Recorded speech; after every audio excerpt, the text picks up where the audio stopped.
An American Army captain stood on the tarmac at Vung Tau Airfield in the summer of 1966 and watched 8 Iroquois helicopters settle onto the concrete like confused dragonflies. The machines were familiar. Every pilot in Vietnam knew the Huey. But the men climbing out of these cockpits were not familiar at all. They wore flight suits with unfamiliar patches. They spoke in accents that bent every vowel sideways, and they had just flown their helicopters across the tarmac at an altitude so low the skid marks were visible on the asphalt. The American captain turned to his crew chief and said something that would prove spectacularly wrong. "Give them a month. They'll fly our way, or they'll fly home in boxes." He was wrong. Dead wrong. Because within 2 years, those Australian pilots would be performing insertions into jungle clearings so tight that American aviators refused to attempt them. They would be conducting medical evacuations at night, without landing lights, in monsoon rain, into zones where American dust-off crews demanded illumination. They would build their own gunships out of scrounged American parts and cases of Victoria bitter beer. And the soldiers they carried, the infantrymen and the SAS operators who trusted their lives to the men of 9 Squadron, Royal Australian Air Force, would say something about those pilots that no Australian unit had ever heard before or since. "We prayed to them first, then God, because we reckoned they did more good for us." You're about to discover why 8 Hueys from a country most Americans forgot was even in the war became the most requested helicopter support in Phuoc Toi province. And trust me, by the end of this, you'll understand why 9 Squadron didn't just refuse American tactics. They replaced them with something so effective, so audacious, and so dangerously precise that American helicopter commanders spent years trying to understand how a squadron 1/50th their size achieved results their vast armadas could not. Stay with me. To understand what 9 Squadron became in Vietnam, you first have to understand what they arrived as, which was, by the honest assessment of almost everyone involved, completely unprepared. The Royal Australian Air Force had reformed 9 Squadron in 1962 at Fairbairn Air Base outside Canberra, equipping it with UH-1B Iroquois helicopters for search and rescue duties. The squadron's pilots were trained in the wide, forgiving skies of the Australian continent, where emergency clearings stretched for kilometers, and the nearest hostile fire came from the occasional eagle. Their operational experience consisted of ferrying Army personnel across training grounds and responding to civilian emergencies. Nothing in their background suggested they were about to enter the most intense helicopter war in human history. When Canberra announced in March 1966 that 9 Squadron would deploy to Vietnam as a complete unit, the squadron possessed 8 helicopters, approximately 170 personnel, and precisely 0 combat experience. The machines themselves were telling. The UH-1B models lacked armor plating. The crews had no flak jackets. The aircraft carried a single M60 machine gun on each side for self-defense, a configuration that American crews, who had been upgunning their Hueys for years, would have considered suicidal. The Australians loaded their helicopters aboard HMAS Sydney and sailed for Vietnam, while their personnel flew by Qantas charter. It was a deployment that seemed almost quaint compared to the vast American helicopter apparatus already operating across South Vietnam, where thousands of Hueys darkened the sky in formation so dense their rotor blades overlapped. On June 12, 1966, 8 Iroquois from 9 Squadron touched down at Vung Tau Air Base, and the trouble started almost immediately. Not with the enemy, with their own side. The central problem that would define 9 Squadron's first months in Vietnam and ultimately forge its identity was a question of command. In the American system, Army helicopter companies were organic to the ground forces they supported. When an infantry commander needed helicopters, he called his aviation assets, and those assets came under his tactical control. The chain was simple, direct, and built for speed. The Australian system was architecturally different. 9 Squadron belonged to the RAAF. It was based at Vung Tau, roughly 50 kilometers south of the 1st Australian Task Force headquarters at Nui Dat. The squadron reported not to the Army Task Force commander, but to the senior RAAF officer in Vietnam, who exercised operational command through a chain that ran all the way back to the Air Board in Canberra. When the Army wanted helicopters, requests went through a Task Force Air Operations Center, were relayed to the RAAF echelon at Nui Dat, then transmitted to the squadron at Vung Tau, where the commanding officer assessed whether the mission fell within the standing directives issued by Air Force headquarters in Australia. Those directives, framed for peacetime, explicitly restricted Iroquois helicopters from operating in insecure locations or undertaking offensive roles. Think about that for a moment. 8 helicopters had been sent to a war zone with standing orders that effectively prohibited them from entering areas where they might encounter the enemy. The Army's reaction was volcanic. Australian infantry commanders, accustomed to the instant responsiveness of American helicopter support, found themselves submitting requests that were delayed, modified, or refused by RAAF officers enforcing regulations written for training exercises in the Blue Mountains, not combat operations in Phuoc Tuy Province.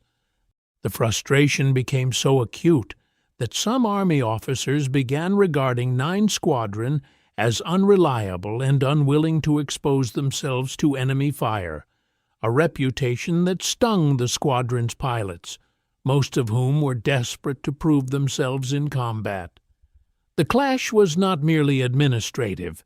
It reflected a fundamental philosophical difference between how air forces and armies viewed helicopter operations.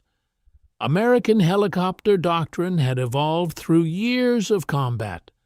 Army aviators understood that the Huey was not an Air Force asset to be protected. It was a battlefield taxi, an aerial ambulance, a flying gun platform that existed to serve the infantry. Helicopters were expendable if they saved lives on the ground. The RAAF, with no combat helicopter experience, approached the Iroquois the way it approached all aircraft, as expensive machines to be preserved through careful risk management. This was not cowardice. It was institutional culture. But in a war where men bled out in jungle clearings, while helicopters sat on the tarmac awaiting authorization, institutional culture became indistinguishable from dereliction. The crisis came to a head on the afternoon of August 18, 1966, during a battle that would change 9 Squadron forever and define the Australian experience in Vietnam. D Company of the 6th Battalion, Royal Australian Regiment, 108 men, had walked into a prepared ambush position held by over 2,000 Viet Cong in a rubber plantation near the village of Long Tan. The Australians were outnumbered roughly 20-1. They were running out of ammunition. Monsoon rain was hammering down so hard that visibility dropped to meters, and they were going to die unless someone resupplied them immediately. The request for helicopter support reached Nui Dat, where it collided with the RAAF command structure like a bullet hitting a wall. The Task Force Air Commander initially refused the mission. The weather was atrocious. The landing zone was hot. The standing directives did not permit Iroquois to operate in areas where enemy contact was occurring. The argument that erupted in the Fire Support Coordination Center at Nui Dat has been recounted by multiple witnesses. Brigadier Jackson, the task force commander, confronted the RAAF commander directly. "I am about to lose a company," Jackson reportedly said. "What the hell's a few more helicopters and a few more pilots?" The argument was still unresolved when two 9 Squadron pilots, Flight Lieutenants Cliff Dole and Frank Riley, forced the issue. They had flown a concert party to Nui Dat earlier that day and were sitting in their helicopters listening to the desperate radio traffic from Long Tan. Riley reportedly walked into the coordination center and stated that he was going to fly the mission with or without authorization, that it was his helicopter, and that men were dying while they argued about regulations. In the face of the American offer to send their own helicopters, which would take 20 minutes from Vung Tau, and with his own pilots threatening to launch unauthorized, the RAAF commander relented. What followed was one of the most remarkable helicopter missions of the Vietnam War. Dole and Riley flew through driving monsoon rain at treetop height, located the Australian position in the rubber plantation, and dropped crates of ammunition through a canopy so dense they could barely see the ground. Enemy fire was coming from all directions. The rain was so heavy it reduced visibility to near zero. The Iroquois had no armor. The pilots had no flak jackets. They made their drops and returned to Nui Dat without a scratch on either aircraft, having delivered the ammunition that kept D Company alive until armored personnel carriers could fight their way through from Nui Dat. The Battle of Long Tan killed 18 Australians and wounded 24. The Viet Cong lost an estimated 245 confirmed dead, with many more bodies dragged away. And it shattered the RAAF's peacetime approach to helicopter operations in a single blood-soaked afternoon. The regulations did not change overnight. Institutional culture never does. But Long Tan created a narrative that the squadron's pilots seized with both hands. They had been tested. They had not been found wanting. And from that point forward, 9 Squadron would fight its own war, its own way, developing tactics that owed nothing to American doctrine and everything to the particular demands of Australian operations in Puoc Tuy Province. Long Tan did more than change policy. It changed the men.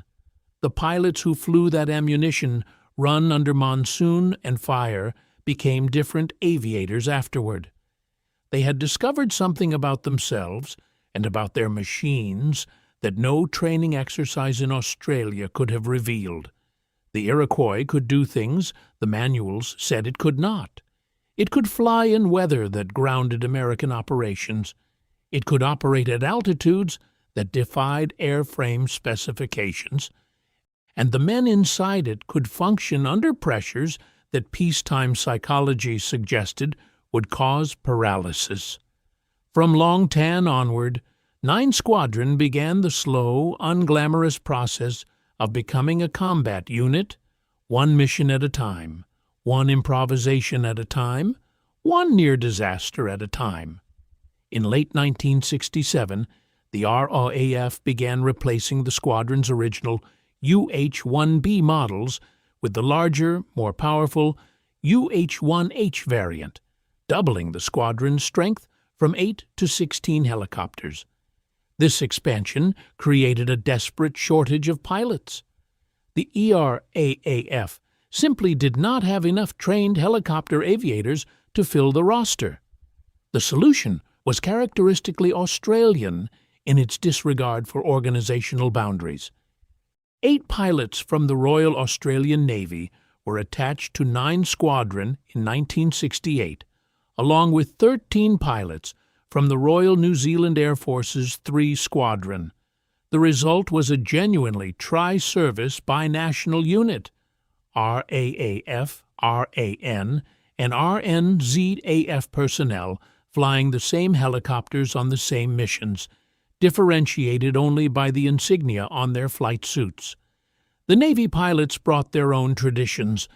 Naval aviators were trained for shipboard operations where precision in confined spaces was not exceptional but routine. They were accustomed to landing on platforms that moved in 3 dimensions simultaneously. The transition to jungle clearings that merely sat still while people shot at you was, by some accounts, almost relaxing by comparison.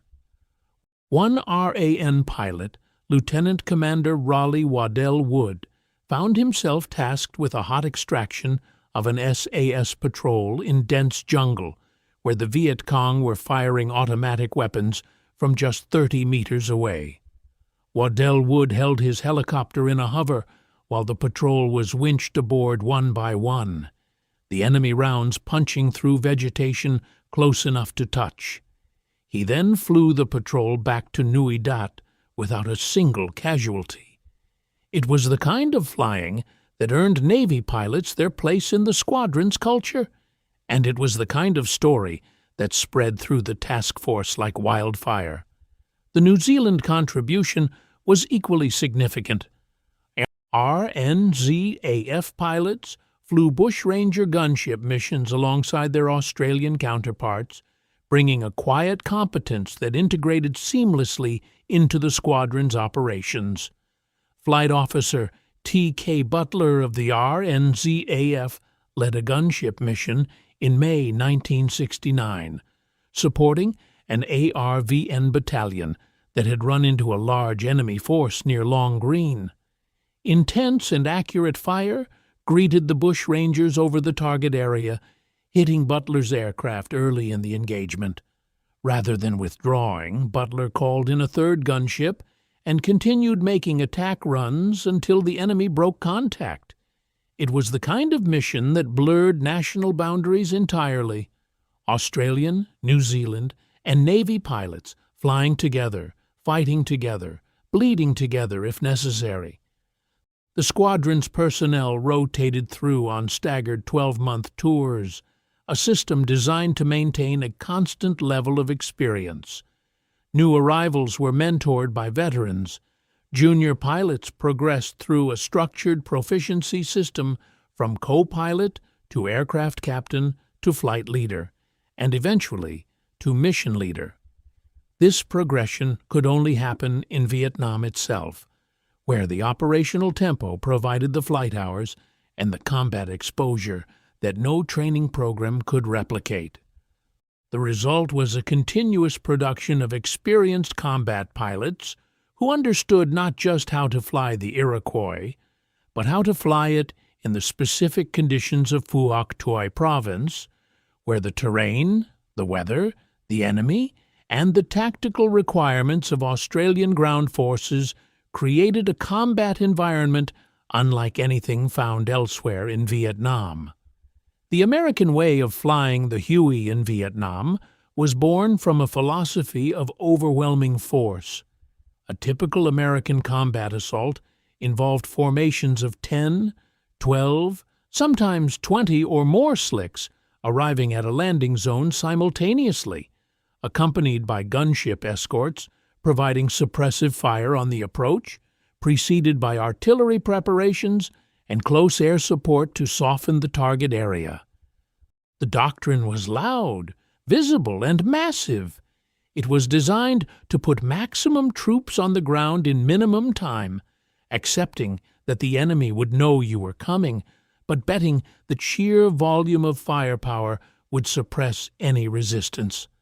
The standard American approach profile brought the formation in at altitude, typically 1,500 to 3,000 feet, before spiraling down into the landing zone in a controlled descent that kept the helicopters above effective small arms range until the last possible moment. For large-scale operations, this worked. The 1st Cavalry Division's airmobile doctrine could move battalions across the landscape with breathtaking speed, delivering hundreds of troops into positions that would have taken ground forces days to reach. But the approach carried fundamental weaknesses that the Viet Cong learned to exploit ruthlessly. The noise of helicopter formations announced American intentions from kilometers away, giving the enemy ample time to prepare ambushes, withdraw from positions, or set up anti-aircraft killing zones. The standard approach profiles became predictable, and predictability in Vietnam meant casualties.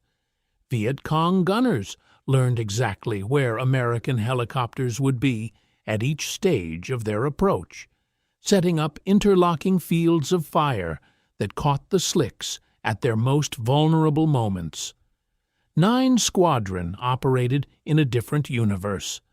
The Australian task force in Vuoc Tui province conducted operations on a scale that American commanders found almost laughably small. Where American divisions deployed battalion-sized air assaults, Australian operations typically involved company-level insertions, platoon moves, or, most critically, the insertion and extraction of 5-man SAS patrols into some of the most dangerous terrain in South Vietnam. These operations did not require formations of 20 helicopters. They required precision, they required stealth, and they required a willingness to fly into places that American aviation manuals explicitly warned against. The Australian approach to helicopter insertion evolved through trial, error, and the kind of improvisation that comes from having too few aircraft to waste any of them. By 1968, the standard 9 Squadron SAS insertion package consisted of 5 helicopters, 1 slick carrying the patrol, 1 command aircraft, 1 spare, and a pair of gunships.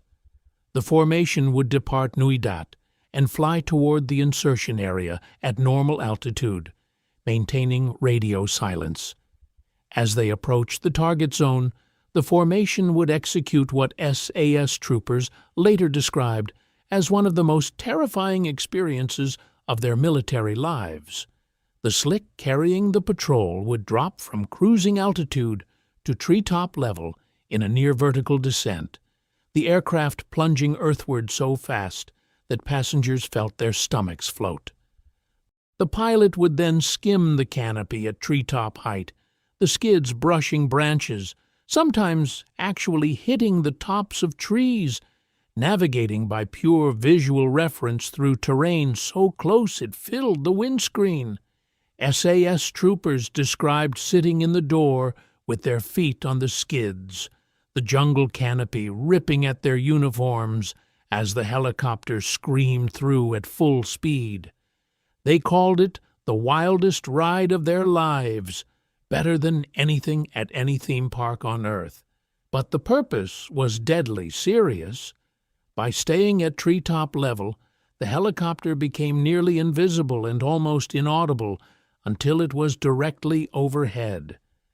The Viet Cong listening posts that could detect American formations from kilometers away got only seconds of warning before the Australian helicopter appeared, dropped its patrol into a clearing barely wider than the rotor disc, and disappeared back over the canopy in a blur of green and gray. The insertion itself lasted no more than 10 to 15 seconds.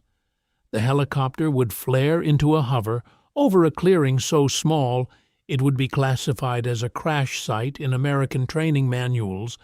The patrol would throw themselves off the skids into the undergrowth, and the aircraft would claw its way back above the canopy before the enemy could react. In some cases where no clearing existed, the helicopter would hover above the canopy while troopers rappelled through gaps in the trees, the rotor wash thrashing the jungle into a fury of leaves and broken branches, while door gunners scanned for muzzle flashes. The Americans flew with lights. The Australians flew without them. This was not recklessness. It was the same doctrine of concealment that governed everything the Australian task force did. American dust-off helicopters conducting night medical evacuations arrived with landing lights blazing, illuminating themselves, their landing zone, and everything around them. The logic was speed. Lights let you land faster, load patients faster, take off faster. The risk was that every enemy fighter within a kilometer knew exactly where you were and could engage accordingly. RAAF dust-off crews approached their night evacuations lights off, navigating by starlight and instrument reference, making slower approaches to landing zones they could barely see. The Army complained about the delay. The RAAF countered that lighting up a helicopter over enemy territory was an invitation to be shot down, and a crashed helicopter helped nobody. The argument was never fully resolved, but the RAAF's loss rate told its own story. Over more than 5 years of continuous combat operations, 9 Squadron lost 7 Iroquois and 2 crewmen to enemy action. American helicopter units operating in similar threat environments suffered losses orders of magnitude higher. The most transformative moment in 9 Squadron's evolution came not from operational necessity, but from institutional frustration. Throughout 1966 and 1967, Australian troop-carrying helicopters approaching contested landing zones had to rely on American gunship escorts for fire suppression. This meant requesting support through American coordination channels, working with pilots who didn't know Australian procedures, waiting for availability when American units had their own operations running, and accepting whatever standard of close support happened to arrive. The relationship was workable but far from ideal, and it created dependencies that Australian commanders found operationally intolerable. The solution was pure Australian ingenuity fueled by institutional disregard for proper channels. In July 1968, Flight Lieutenant Brian DeRue loaded an Iroquois with cases of Victoria bitter beer and Tarak soft drinks, flew to several American bases at Vin Long, Dong Tam, and Pu Loi, and proceeded to trade Australian beverages for American rocket pods and miniguns. The scrounging mission, as it was euphemistically called, acquired the components needed to build the first Australian gunship. Over the following months, 9 Squadron's maintenance crews, working without official authorization, manufacturer specifications, or engineering drawings, bolted American weapon systems onto Australian helicopters using improvised mounting brackets and field-fabricated components. The result was the Bushranger, a UH-1H fitted with twin forward-firing M134 miniguns capable of 4,800 rounds per minute each, 2 7-tube 2.75-inch rocket launchers, and 2 door-mounted M60 machine guns. The aircraft had been built without permission from Canberra, without approval from the American manufacturer, and without anyone formally acknowledging that RAAF Iroquois were being used in an offensive role that standing regulations expressly prohibited. By the time official approval for gunship modification packages arrived from Australia in March 1969, 9 Squadron already had its prototype flying combat missions. 4 Iroquois were eventually converted to the Bushranger configuration and organized into a dedicated gunship flight. The remaining 12 aircraft continued in the troop lift or slick roll. This gave 9 Squadron something no other Australian unit in Vietnam possessed, an integrated air combat package entirely under Australian control. The Bushrangers typically operated as a light fire team of 2 aircraft, escorting slicks on combat assaults, providing suppressive fire during SAS insertions and extractions, and conducting independent fire support missions for troops in contact. The gunship crews developed tactics specific to the Australian area of operations, learning the terrain, the enemy's habits, and the precise fire support requirements of Australian infantry and SAS units in ways that visiting American gunship crews never could.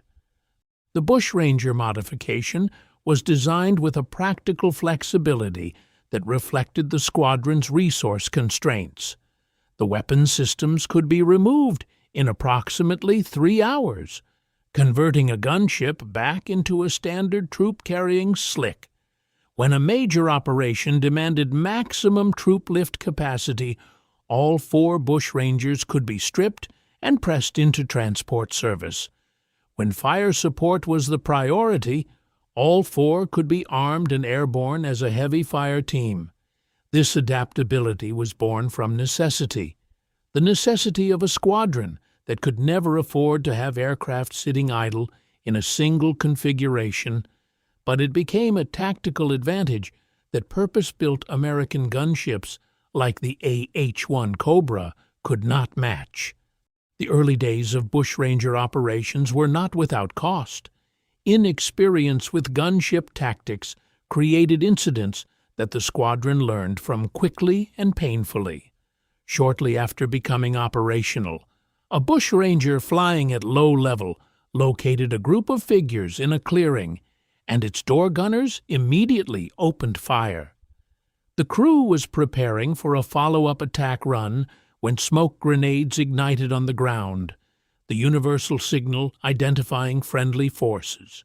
The figures were troops from the 6th Battalion, Royal Australian Regiment, setting up an ambush position. 4 Australians were wounded in the incident. It was a lesson that seared itself into Bushranger doctrine. Positive identification before engagement was not merely a rule, but a covenant. From that day forward, Bushranger crews developed identification procedures so rigorous that friendly fire incidents became virtually non-existent, even when operating at the extreme speeds and compressed distances of close air support in dense jungle. The relationship between 9 Squadron and the Australian SAS became the most intimate air-ground partnership of the Vietnam War. SAS patrols operating deep in enemy territory depended entirely on 9 Squadron for insertion, extraction, resupply, and emergency rescue. The pilots learned to read SAS procedures with the fluency of shared language. They knew that a hot extraction meant the patrol was in contact, and every second counted. They knew that SAS troopers thrown themselves onto the helicopter floor during extraction would immediately grab the nearest weapon and add their fire to the door gunner's suppression. They knew that these men trusted them with their lives, and that trust was reciprocated absolutely. During a patrol in May 1969, southwest of the Courtenay rubber plantation, an SAS patrol found itself surrounded by enemy forces to the north, south, and west, with suspected enemy in thick vegetation to the east. The patrol waited for 3 hours in failing light before Bushrangers arrived.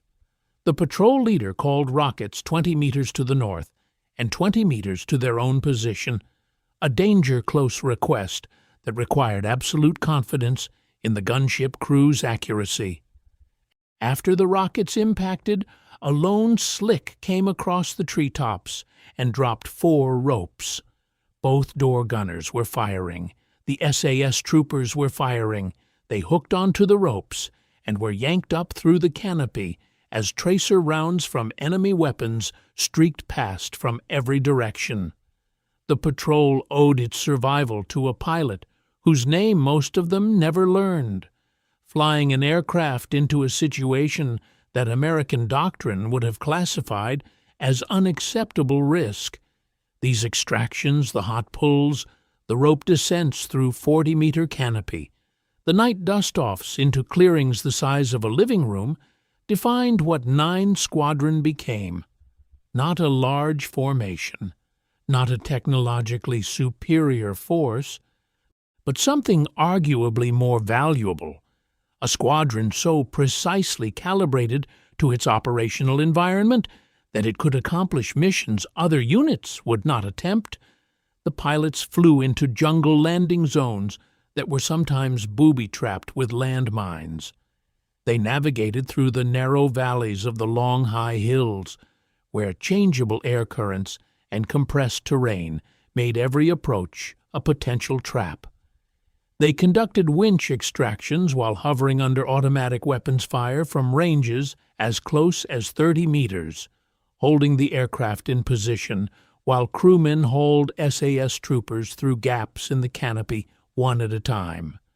The long high hills were 9 squadrons' most feared operating area.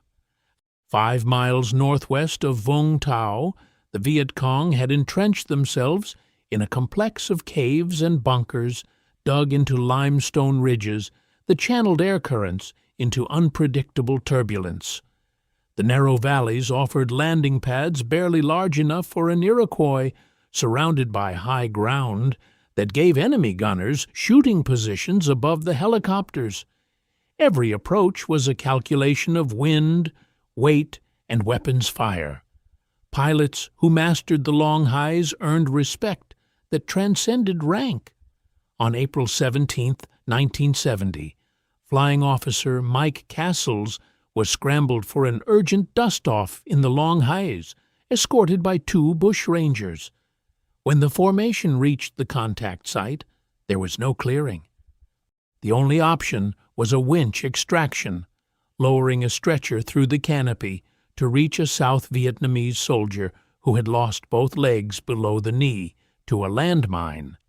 Castles held his Iroquois in a hover, while Corporal R.A. Stevens operated the winch, and leading aircraftman Roy Zegers returned fire from the door gun. The wounded soldier had just been strapped into the stretcher when the Viet Cong opened fire, hitting the helicopter repeatedly. Stevens continued winching. Zegers continued firing, then silence. The engine stopped. The helicopter fell from the sky, crashing into the jungle. The crew and the wounded soldier survived the crash, but the Iroquois was destroyed. Castle's aircraft, a 2-767, became one of the 7 Hueys the squadron lost to enemy action. It was the price of refusing to leave a wounded man on the ground. It was the price of how they flew. By the time 9 Squadron departed Vietnam on December 8, 1971, the unit had flown more than 237,000 sorties. It had performed over 4,300 medical evacuations. Its personnel had been awarded 78 Distinguished Flying Crosses and 38 mentions in dispatches, making it one of the most decorated Australian units of the war.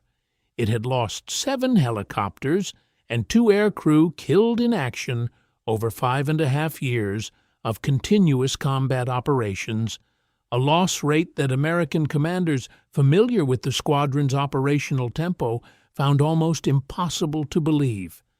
The numbers alone did not capture what 9 Squadron achieved. The squadron had arrived in Vietnam as a peacetime search and rescue unit, constrained by regulations that treated its helicopters as expensive machines to be protected rather than combat tools to be used. Within 2 years, it had reinvented itself as a combat aviation unit capable of operating across the full spectrum of helicopter warfare: troop insertion, combat extraction, close fire support, medical evacuation, logistic resupply, reconnaissance, and special operations support. It had done this with a fraction of the resources available to American aviation units, without dedicated gunships for the first 3 years of its deployment, without armor on its early aircraft, without flak jackets for its crews, and without the vast maintenance and logistic infrastructure that American units took for granted. The maintenance achievement alone deserved recognition. 9 squadrons' ground crews maintained an aircraft availability rate that routinely put 13 of 16 helicopters on the line each day, a serviceability rate that American maintenance units found remarkable given the operational tempo and austere conditions. When 2 helicopters were lost to enemy action and not immediately replaced, the ground crews kept the remaining 14 aircraft flying at the same tempo, absorbing the increased maintenance burden without complaint. The lesson 9 Squadron taught, the lesson that would eventually reshape how Australia organized its military aviation, was the same lesson the Australian SAS taught the Americans about ground warfare. Precision outperformed mass, adaptation outperformed doctrine, integration with the supported force outperformed organizational separation. The pilots who refused to fly the American way, who dropped to treetop level instead of spiraling from altitude, who traded beer for miniguns instead of waiting for procurement channels, who flew without lights because darkness was armor. These men had demonstrated that a small force operating with tactical creativity and institutional flexibility could achieve effects that larger forces with greater resources could not match. The irony is that Australia learned the wrong lesson from 9 Squadron's success, at least initially. In 1986, the Australian government decided to transfer all RAAF battlefield helicopters to the Army, a decision explicitly based on the Vietnam experience and the problems caused by having helicopters under separate Air Force command. The squadron was re-equipped with Black Hawk helicopters, moved to Townsville, and disbanded on February 14, 1989. The Air Force lost its battlefield helicopter role entirely. The organizational fight between Air Force independence and Army integration, the same fight that had played out in that coordination center during Long Tan, was resolved in the Army's favor 2 decades after the war ended. But 9 Squadron's story did not end with disbandment. In November 2025, the squadron was reformed, this time operating unmanned MQ-4C Triton surveillance aircraft, a technology so far removed from the Huey that the connection seems almost metaphorical. During the Reformation ceremony, the Republic of Vietnam Cross of Gallantry with Palm Unit citation was formally presented to the squadron, recognizing the bravery of its Vietnam-era personnel decades after they had earned it. Veterans of the original 9 Squadron attended, gray-haired men standing beside a restored Iroquois helicopter, watching a new generation take custody of a name that meant everything to them. The deeper lesson, the one that matters beyond organizational charts, is about what happens when a small group of people refuse to accept that someone else's way of doing things is the only way. 9 Squadron's pilots were not rebels or mavericks. They were professionals who recognized that the American approach to helicopter warfare, built for American resources, American force structures, and American operational concepts, was not their approach. They could not fly formations of 20. They did not have thousands of helicopters. They could not accept American loss rates. So they developed something different, something that fit their circumstances, their capabilities, and the particular demands of the war they were fighting. They flew lower. They flew quieter. They flew into places other pilots would not go. They built their own weapons from scrounged parts and traded beer. They maintained relationships with the ground forces they supported that went beyond professional competence into something approaching brotherhood. And they did all of this with 8 helicopters, later 16, in a war where the Americans deployed nearly 12,000. The SAS troopers who served in Puoc Tuy province had a saying about 9 Squadron that captured everything. When they prayed at night in their jungle positions, surrounded by an enemy that wanted them dead, they prayed to the helicopter pilots first and then to God. because as far as those men were concerned, the pilots of 9 Squadron had done more to keep them alive than any higher power. That was the legacy. That was what those Australian pilots earned when they refused to fly the American way. Not statistics, not awards, though they earned plenty of both. Something more lasting, the absolute, unreserved trust of the men whose lives depended on how they flew. 237,000 sorties, 4,300 medical evacuations, 7 helicopters lost, 2 crewmen killed, 5.5 years of continuous combat, 8 helicopters that became 16, a gunship built from beer and ingenuity, a squadron that arrived unprepared and departed legendary. That is what happens when you refuse to fly someone else's way. That is what happens when you say, "That's not how we fly," and then prove that your way works better.